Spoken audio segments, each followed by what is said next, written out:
예, 걸리면 죽는다. 정준길 변호사, 유해 교수 함께하겠습니다. 어서 오십시오. 네, 안녕하세요. 반갑습니다. 네, 조금 전에 윤석열 대통령이 그 사저에서 특검 사무실이 설치된 고검으로 지금 이동을 시작했다는 소식이 들어와 있습니다. 그런데 아까 제가 전해드린 대로 이 특검은 현관으로 출입해야 한다고 고집 부리면서 소환 조사에 출석한다는 것은 저희가 조사할 수 있는 상황을 만든다는 의미다. 이렇게 부연 설명을 했는데 전준길 변호사. 네. 그러니까 이 지하 주차장으로 출입하면은 조사할 수 있는 상황이 안 된다는 거잖아요. 그래서 현관으로 출입해야 조사할 수 있는 상황이 만들어진다는 주장 아닙니까? 이 특검의 주장이. 그런 얘기겠죠. 그러면 현관에서 조사한다는 뜻입니까? 그러니까 뭐 사실은 지금 말씀하신 내용이 예. 말도 안 되는 소리인 거죠. 예. 그죠? 조사는 당연히 조사실에서 오는데 네. 그 조사를 받으러 가는 이제 과정에서 공개 소환을 할 것이냐 아니면 네. 비공개 소환을 할 것인가의 문제이고, 네. 그러니까 뭐 계속 나오는 얘기가 주차장 얘기가 나오는 게 비공개 소환을 해달라, 네네. 언론에 드러나지 않게 해달라라는 게 이제 당사자인 윤석열 대통령의 요청인 거고, 네. 특검은 그럴 수 없다 이제 그 얘기지 않습니까? 뭐 제가 이제 우리 윤석열 대통령 제일 가까이에서 이제 직접적으로 변호 활동을 하고 있지 않아서 뭐 이렇게 제3자적으로 말씀드릴 수밖에 없지만 저는 제가 만약에 윤석열 대통령 최측근에서 이 사건에 대해서 출석해야 되냐 말아야 되느냐라고 의사결정을 하는 어떤 지위에 있었다면 저는 오늘 출석하지 말라고 하셨을 겁니다. 예. 그러니까 그 이유가 뭐냐면 네. 여러분들 혹시 기억하시는지 모르겠지만은 그 옛날에 조국이요. 조국이 그때 출석할 때 공개 출석했습니까? 안 했지 않습니까? 그러면서 그때 무슨 얘기를 했냐면 민주당 애들이 벌떼처럼 일어나서 알 권리도 중요하지만 인권 보호가 우선이다. 무죄 추정의 원칙을 받고 있는 피의자를 마치 낙인 찍듯이 그렇게 공개 소환하는 거 안 된다. 이렇게 이야기를 했지 않습니까? 네. 예. 그리고 또 기억하시는지 모르겠지만 실질적으로 윤석열 대통령께서 검찰총장 시절에요. 이거 공개 소환해서 포토라인 폐지했습니다. 그랬죠. 네. 예. 네, 2019년 2월 6일 뉴스입니다. 단독 검찰 포토라인 폐지 가닥 인권 침해 소지 다분. 그 다음에 2019년 10월 기사입니다. 네. 검찰이 포토라인 폐지 환영. 그러면서 박지원 의원은 윤석열 검찰총장이 공개 소환을 전면 폐지한다고 밝힌 것에 대해서 환영했다. 그러니까 윤석열 대통령께서는 이걸 알고 계신 거예요. 그 당시에 인권 침해 때문에 공개 소환을 폐지한 걸 알고 있는 거예요. 그렇다면 본인이 여기 보면 기사에 보면요, 윤석열 검찰총장이 전면 폐지를 했네요. 그럼 본인이 했던 소신대로 앞에 안 가겠다고 하는 게 사실은 지금 일관성이 있는 거죠. 알겠습니다. 그렇지만 이제 이게 법만으로 이게 모든 게 해결될 수 있는 상황이 아니니까 저것들은 그거를 트집 잡아서 다시 체포영장 청구하겠다고 지금 협박을 해대고 있고, 그런 상황에서 여러 가지 종합적으로 감안해서 조금 전에 윤석열 대통령이 고검에 도착했고, 그리고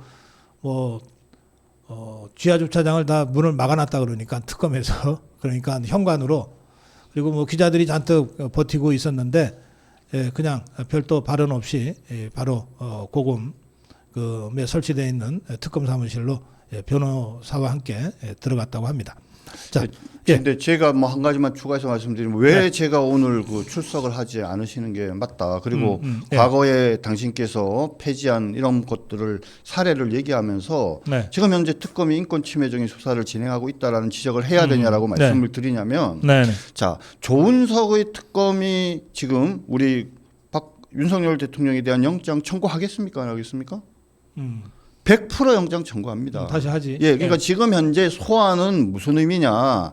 그냥 의례적인 절차를 거치는 것에 불과해요. 그러니까 뭐 중간에 혹시 안 나가면 뭐 체포 영장이 발부돼서 체포되면 어떡하냐 뭐 이런 얘기들을 하시지만, 뭐 중간에 체포영장을 가지고 48시간 있고 없고가에 상관없이 조은석의 특검은 윤석열 대통령에 대한 재구속을 기정사실하고 그걸 밀어붙이는 과정이다. 그러니까 뭐 오늘 출석을 하든 출석을 안 하시든 상관없이, 또 오늘 와서 조사를 직접 받으시든 안 받으시든 상관없이 조은석 특검의 구속영장 청구는 예정돼 있다.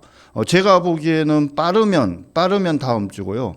늦어도 그 다음 주까지 해서 2주 안에 1주에서 2주 안에 영장은 청구될 것이고요. 그리고 또 아마 법원에서는 그냥 눈을 슬며시 감고 저는 그 영장을 발부해 줄 것이라고 생각합니다. 네, 뭐 저도 한 말씀만 더 보태자면 아무리 탈당을 하셨다고 해도 국민의힘에서 너무 조용해요. 이 부분에 대해서 아무 말도 없고 예를 들어서 인권 지적도 없고 포토라인 폐지되지 않았느냐 이런 말도 없고. 그 국민의힘이 닭이에요, 닭. 닭이요? 예. 닭 아니면 당이요? 닭. 닭. 닭당이야, 닭당. 3초. 갑자기요? 제가 잘못 들었는 줄 알고 닭. 두엄 더미에 대가리 쳐박으면 안 보인다고 지가 생각해. 지가 안 보여. 지는 숨었어. 그거 타조 아니에요? 이불 속에다가 머리 집어넣으면 목이 길어서 머리 쭉 집어넣고 엉덩이 만하게 있는데 나 저는 아니에요. 시골에 살 때 타조는 안 키웠고 닭을 키웠거든. 아, 박사님 진짜 닭들이 보셨구나. 그래. 예, 두엄 더미에 닭이 급하면 대가리를 집어넣어. 아 진짜 집어넣어요? 예, 그래서 다가오는 그 개한테 그냥 잡아 먹혀. 궁뎅이요. 예, 잡아 먹혀. 네, 그래서 지금 국민의힘이 대가리를 탁 쳐놓고 지금 자기들은 모르는 거야. 윤석열 대통령이 어떻게 되는지 이건 모른다고 지금. 지금 전혀 아무 말도 없고요. 저는 이게 좀 답답한 거예요. 국민의힘이라는 당이 그냥 당이 아닙니다. 역사가 얼마나 깊고 우리가 보수 우파가 그 당을 지키기 위해서 정말 얼마나 노력을 했는데 지금 이게 무슨 상황인지 모르겠어요. 갑자기 어느 순간에 한동훈이 당첨돼 버렸고 어느 순간에 대통령 탈당했으니까 이렇게 하고 있고요. 더 나아가서 국민의힘이 지금 뭘 맡고 있습니까? 맡고 있는 게 없어요. 지금 우리 당비 왜 내고 있는지 이제 사람들이 저한테 그래요. 당비 끊고 싶어요. 그러면 제가 하고 싶은 말은 이까지 올라와요. 저도요. 근데 제가 차마 그 말은 못하고 그래도 지켜야 그래도 합니다. 방송을 통해서 하고 있잖아 지금. 박사님 이거 방송이었어요 지금. 어머 제가 지금 방송인 줄 모르고 박사님 쳐다보면서 미안합니다. 세 사람이 앉아 있어서 지금 식사 자리인 줄 알았습니다. 아유 어떡하나 저 집에 가야겠습니다.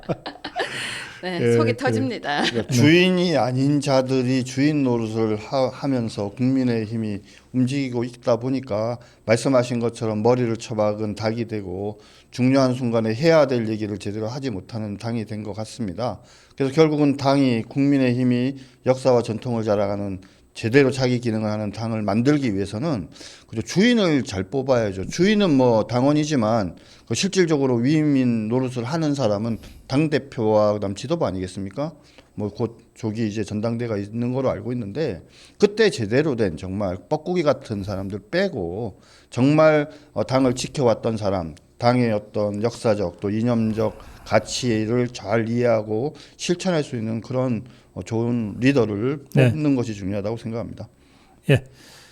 자, 뭐 윤석열 대통령이 당당하게 특검 출석했습니다. 그 윤석열 대통령이 그 특검 수사 조사에서 어떤 얘기를 하든 저것들은 예정된 수순대로 정준길 변호사 예측대로 예정된 수순처럼 구속영장 청구해서 어떻게든 감옥에 집어넣으려고 할 겁니다. 예, 제 예상으로는 아마 오늘 그 윤석열 대통령께서 이제 갔으니까 아마 특검인 조은석 특검이 잠시 자기 방으로 모셔가지고 차 한잔 하면서 간단하게 아마 차담을 하려고 할 거예요. 근데 제 생각에는 윤석열 대통령이 야, 뭔 차담이냐 그냥 조사하자. 그래서 사실상 차담이 무산될 가능성이 매우 높다라고 생각을 하고요. 그 다음에 오늘 뭐 수사가 의외로 빨리 끝날 수가 있습니다. 그 이유는 뭐냐면 윤 대통령은 저는 사실상 진술 거부권을 행사할 거로 예상을 합니다. 네. 왜? 윤석열 대통령은 이런 중요하고 굵직굵직한 수사를 많이 해본 분이시기 때문에 현재 이것이 단순한 절차에 불과하다. 결국은 자기를 잡아넣기 위해서 조은석을 특검으로 임명한 것이고 조은석 특검은 거기에 충실하게 시나리오대로 신속하고 빠르게 지금 절차를 진행하고 있는 거기 때문에 거기 가서 굳이 뭐 이런저런 질문에 검사가 질문하는 대답할 필요가 없다고 생각하시기 때문에 의외로 빨리 끝날 수 있습니다. 오늘. 알겠습니다. 그 진술 거부권을 행사할 수도 있다. 저는 뭐 사실상 진술 거부권 행사하신다고 생각합니다. 네, 아마 진술 거부권을 하실 것 같아요. 이때까지도 그런 모습을 보이셨고 또 대답할 이유가 없다라고 생각하실 거예요. 법정에서도 마찬가지였지만 지금 거의 같은 일 반복이고 또 어제 보셨겠지만 여사님 퇴원하는 모습도 또 그들이 계속 방송 찍어서 보내고 하지 않았습니까? 보면서 우리 국민들이 마음이 너무 아팠고 저도 사실 그 사진 보고 마음이 너무 아팠어요. 그 모습이 아픈 사람을 그렇게 막 확대해서 사진을 보내는 것도 그렇지만 너무 잔인하다는 생각이 좀 들었었어요. 부부가 동시에 그러면 사람들이 그러겠죠. 조국 부부도 동시에 그러지 않았냐. 또 분명히 그럴 텐데 그거하고는 제가 굉장히 다른 것 같아요. 그래서 지금 아니 너무 그 조국이 정경 시민은 공범 관계고 같은 사건의 공범이잖아요. 그렇죠. 예. 예. 일부 사건들은 그렇죠. 네. 일부 사건. 그러니까 너무 다른 걸 계속 비교를 같이 하는 거예요. 근데 우리가 절대 그들이 하고 있는 그 프레임 전에 이야기를 하면은 그래 같이 부부네 이렇게 하는데 그게 아니에요. 완전 다르다는 걸 알아야 될 것 같고 또 지금 이 상황에서 정말 우리가 정신을 바짝 차려야 하는 게 지금 우리 안에 리더도 없고 주인도 없다고 하는 말을 많이 하거든요. 근데 그렇게 만든 것들도 다 저들이에요. 저들이 만든 프레임에 우리가 지금 계속 좌절하도록 만들고 있는 것 같아요. 보기도 싫다, 뭐도 하기 싫다 하는데 지금 그럴 때가 아니라 진짜 지금이 정신 바짝 차리고 일어나야 할 때라는 걸 우리가 잊지 않아야 될 것 같습니다. 예, 그런가 하면 네네. 하나 더 추가적으로 좀 말씀을 드리면 왜 당연히 구속이 되느냐. 혹시 이번에 김용현 장관 재구속된 내용 혹시 아십니까? 기소돼서 구속이 된 게 뭐냐면 비아폰을 민간인인 노상원 전 정보사령관한테 줬고 그 다음에 일부 자료 없애다 뭐 이런 건데요. 이게 전체적으로 내란 범죄에 관계는 아주 지엽적인 것들이에요. 네. 어떻게 보면 내란 범죄가 성립이 되면 이거는 그 속에 흡수가 돼서 따로 처벌할 수도 없는 건데 이런 꼬투리를 잡아가지고 기소를 했는데도 법원이 영장을 발부하지 않았습니까? 그럼 대통령은 뭐냐? 체포영장 집행을 하는데 체포영장 집행의 불법성에 대해서는 뭐 굳이 설명 안 드려도 알고 있지 않습니까? 특검이 과연 체포영장 집행할 수 있는지 부분이고 그 다음에 또 비아폰으로 비아폰을 원격으로 삭제하라고 지시했다 뭐 이런 얘기인데 이 내용들도 방금 말씀드렸지만 똑같은 겁니다. 내란이라는 죄가 성립 여부에 관한 다툼을 하고 있는데 이렇게 지엽적인 거를 갖고 6개월 지났다고 어떻게 해서든지 구속하려고 자꾸 이런 이거 거리를 만드는 거지 않습니까? 그러니까 우리가 마음속으로는 분노하고 윤석열 대통령의 구속이 옳다라고 말씀드리는 게 아니고요. 저들은 그들의 시나리오대로 당연히 윤 대통령을 구속할 거고 윤 대통령은 이 사정을 잘 알기 때문에 누구보다도 담대하고 당당하게 대응을 해 나가실 것입니다. 그렇기 때문에 우리도 거기에 발맞춰서 마음을 먹는 게 중요하다고 생각합니다. 예. 자, 어제 대장동 사건 1심 결심 공판이 있었어요. 네.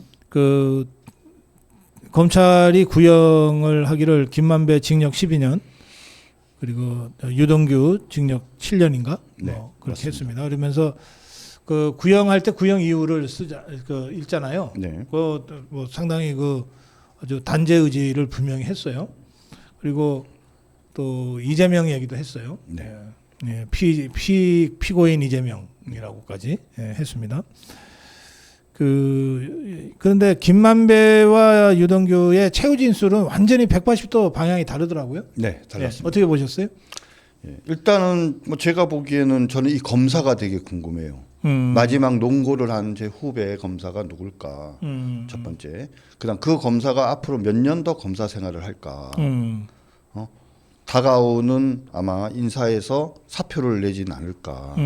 아니면 사표를 내지 않으면 어디로 자천이 될까? 그런 점들에 대해서도 우리가 이름이 나오지 않았지만 그 공판 검사에 대해서 관심을 가져야 된다고 생각하고요. 네. 그러니까 김만배와 사실 유동규는 입장이 전혀 다르지 않습니까? 이제 김만배는 자기가 살아날 것이라고 생각을 하겠죠.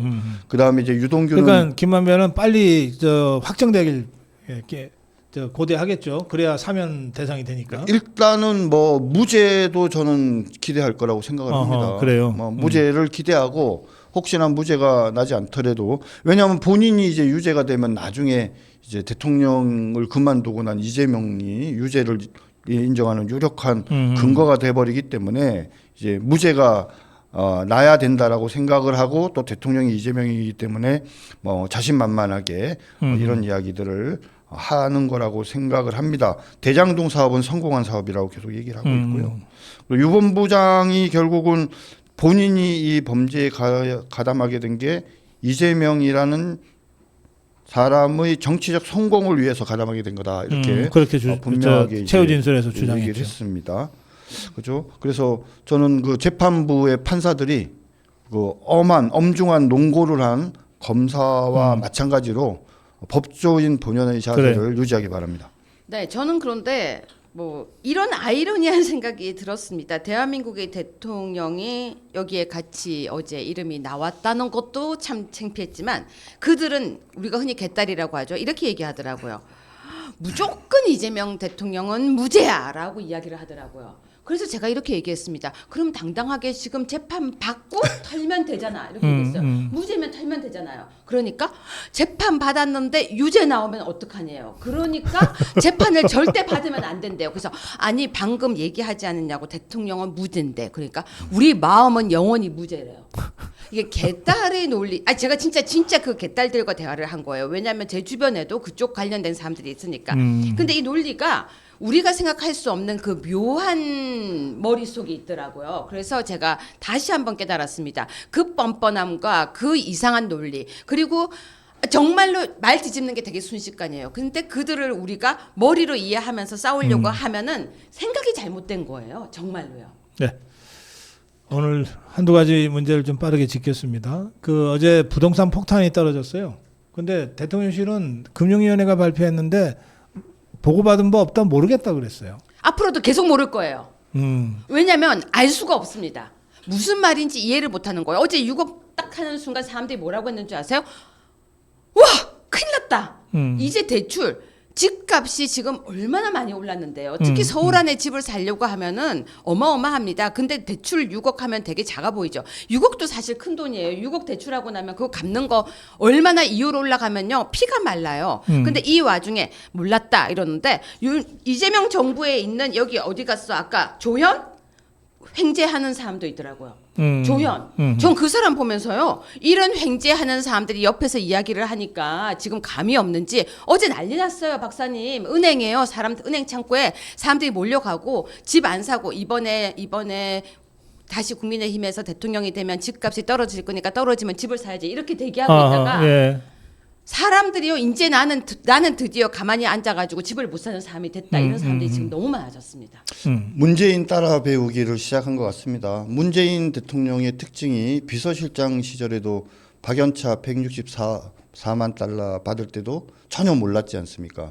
지난번 대통령 시절에도 심지어는 서해 공무원 피격 사건이라든지 또는 그 북한에서 넘어온 사람들 송환하는 과정에 대해서도 실질적으로 대통령인데도 잘 모르지 않습니까? 문재인은 몰랐다고. 네, 그러니까 보고를 못 받았다라고 얘기를 해야 이제 어떤 정치적 책임, 법적 책임을 피할 수 있기 때문에 그런 건데 뭐 이재명이 빠른 학습 능력으로 이거 뭔가 잘못된 정책이라는 판단이 든 이야기가 여론들이 나오니까 나랑은 상관없다. 이제 그러기 위해서 보고받은 적 없다라고 얘기한 것 같습니다. 그 말씀 중에 이제 조현이 얘기가 나왔는데 이자는 하루 만에 말 바꾸대. 김민숙은 계속 바꿔요. 저는 아까 우리 윤석열 대통령 출석하신 거 보면서 사실 제가 여기다가 메모를 이렇게 놨었어요. 김민석은 버텼는데 제가 그걸 쓰고 있었어요. 왜 우리는 그렇게 못 버티는지에 대해서 저는 사실 속이 상해요. 저들은 말도 잘 바꾸고 잘 버티는데 우리는 말 바꾸는 것도 죄스럽다고 생각을 합니다. 원래는 말 바꾸면 안 되는 거예요. 정상적이고 상식을 갖고 있는 사람들은. 박사님 그거 맞죠? 네. 제가 요즘은요. 저렇게 말 잘 바꾸는 사람들과 대화를 하려면 나 혼자 바른 말을 하면 되나? 아니 저렇게 버티고 저렇게 고집을 근데 부리는데 말을 바꿔도 적당하게 바꿔야 되는데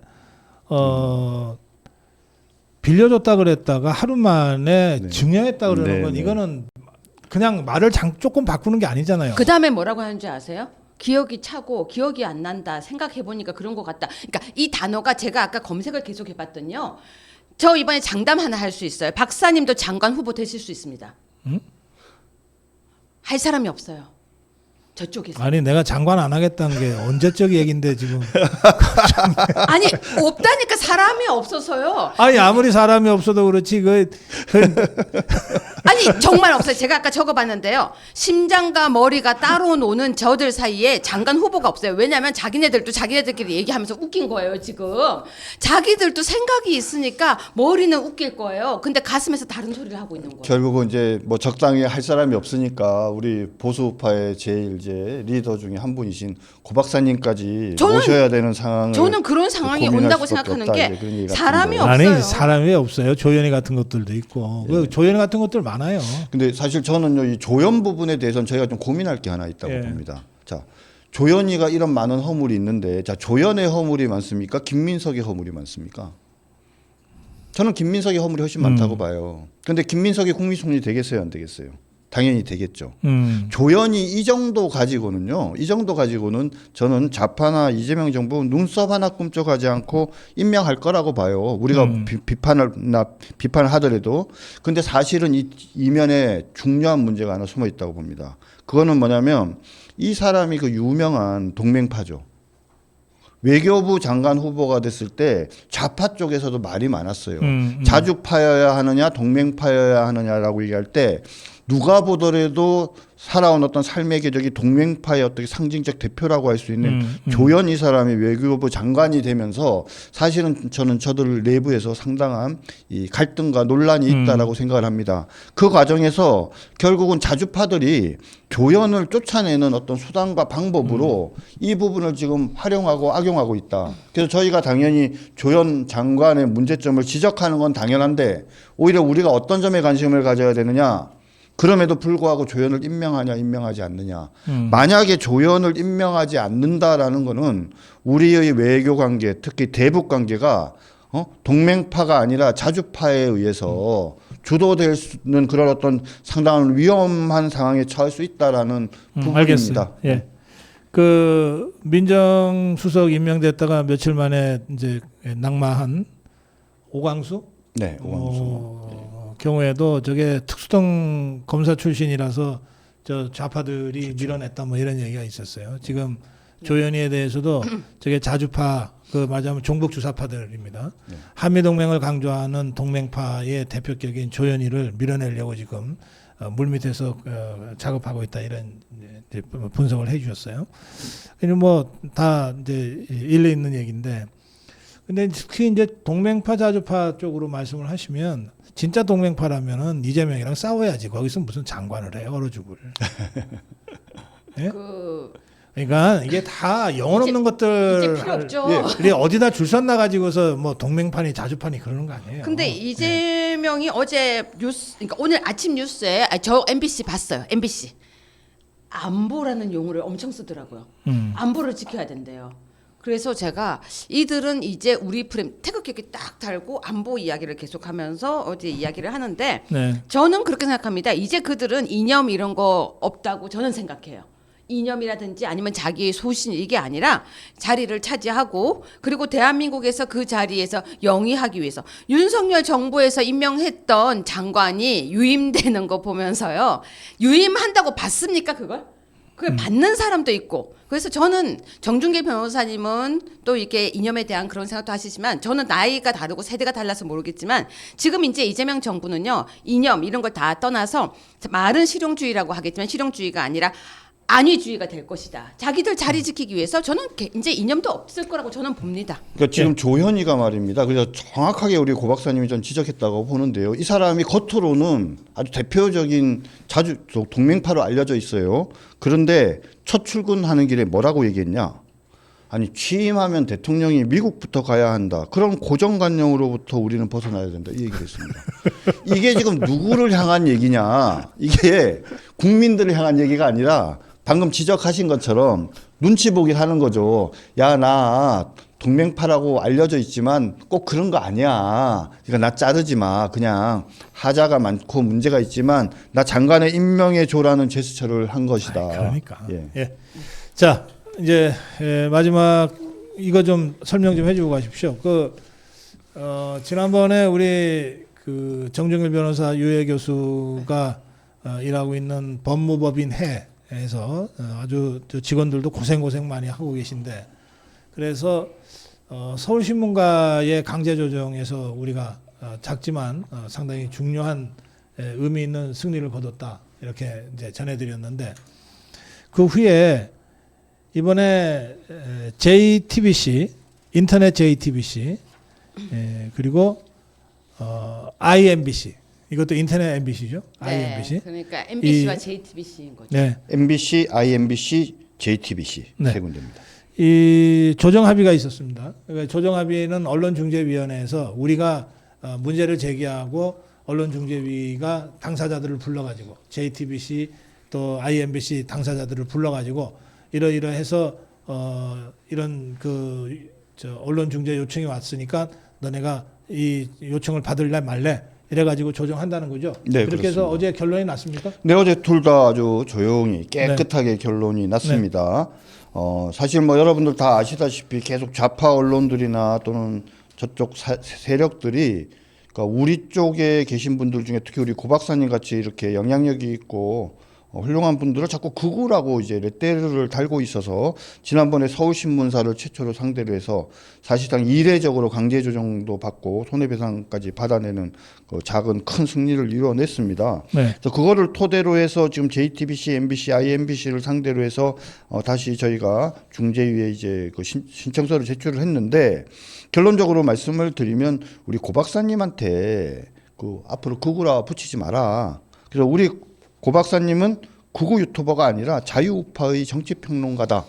라는 점을 게재한 반론을 받아들이도록 또 거기 유튜브라고 붙이려면 보수 유튜브라고 붙여라. 네, 또는 보수 유튜버, 자유우파 유튜버, 정치평론가다 이렇게 하라고 있고요. 고성국을 보도할 때는 네, 자유우파 평론가이거나 보수 유튜버라고 표현해라. 예, 맞습니다. 극우란 자 쓰면 안 된다. 예, 그래서 이렇게 조정이 된 거죠. 네, 극우란 표현도 안 돼. 그리고 JTBC 경우에는 우리 마치 박사님께서 아주 적극적으로 최일선에 나서서 그 부정선거에 관계된 아니 부정선거 음모론자라고 저를 예, 음모론을 적극적으로 음모론하고 부정선거에 대한 문제를 제기하는 것하고는 전혀 차원이 다른 예, 문제입니다. 그래서 제가 어제 거기 가서 이제 이 그동안 방송이나 한에서 우리 고 박사님이 하신 얘기를 자세하게 자료 등을 통해서 설명을 했고요. 그래서 그 결과 그 표현도 잘못된 표현이다라고 인정하는 그런 취지의 사실상 합의가 이루어졌습니다. 네, 이게 이제 조정 합의서인데요. 새 언론사 IMBC하고 MBC, 그리고 JTBC요. 대표적인 좌파 언론이라고 우리가 생각하는 이 새 언론사로부터 우리의 그 문제 제기가 받아들여져서 언론중재위에 의해서 받아들여져서 조정이 됐습니다. 여기 보니까 조정문을 보니까 이렇게 조정해라 앞으로. 네네. 극우란 표현 대신에 극우라고 쓰면 안 된다. 꼭 쓰려면 자유파 유튜버 네. 또는 보수 유튜버 또는 자유파 평론가 이렇게 네. 쓰라. 그리고 그걸 안 지키면은 매일 50만 원씩 돈 내라 이렇게 돼 있더군요.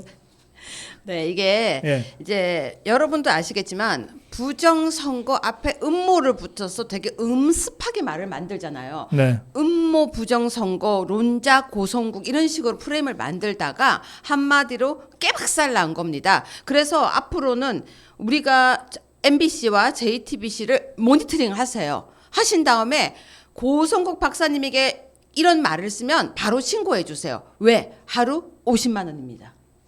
박사님 이게요 작은 금액이 아닌 게요 얘네들이 생각할 때는 이제 쓸 때 지침이 내려옵니다. 쓸 때 되게 조심해라. 그리고 작은 승리가 아니라 이제 승리의 시작이고 따박따박 앞으로 계속 바로잡고 시정할 것입니다. 네, 뭐 진지를 만들었다라고 작은 진지를 만들었다고 생각을 하고요. 그것도 박사님 예전에 그 방송 중 쓰러지신 사건과 관련해서 또 댓글을 달았고 온갖 이상한 소리를 하던 사람이 한 180여 명 되는데 사건이 차곡차곡 진행이 되고 있고 지난 주에 그러니까 목요일인가 이제 최초로 이제 모욕죄로 이제 기소됐다라는 통보를 받았습니다. 저한테 아주 몹쓸 얘기를 한 네. 그걸 SNS에 올린 누군가 있잖아요.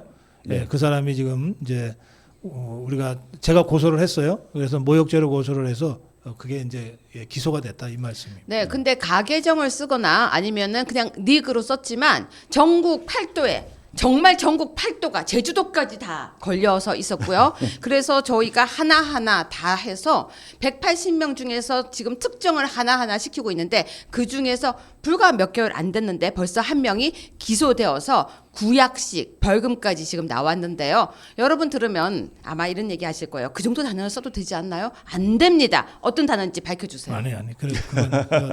그 단어는 우리 방송에서 쓰면 그게 예, 방송에 그렇습니다. 적절치 않은 알겠습니다. 예. 그러시고 그래서 어쨌든 우리 법무법인 해에서 사실은 이제 이게 전쟁을 할 때는 보병도 필요하고 소총병도 필요하고 공군도 해군도 다 필요하잖아요. 또 그런가 하면 저 뒤에서 병참하는 사람도 필요하고 그렇죠. 네. 저 피복병도 필요해. 미신 갖고 열심히 군복 해중군복 따지는 이거 다 필요해요.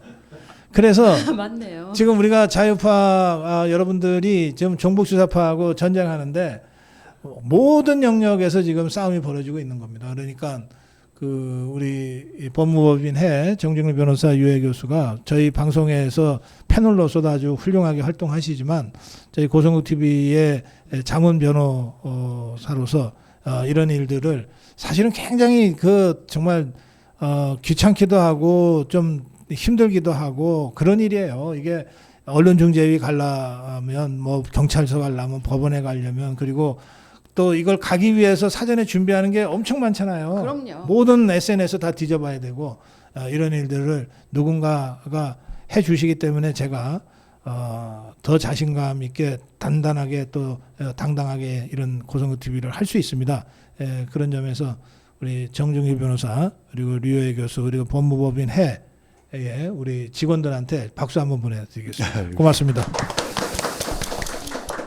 두 분 수고했습니다.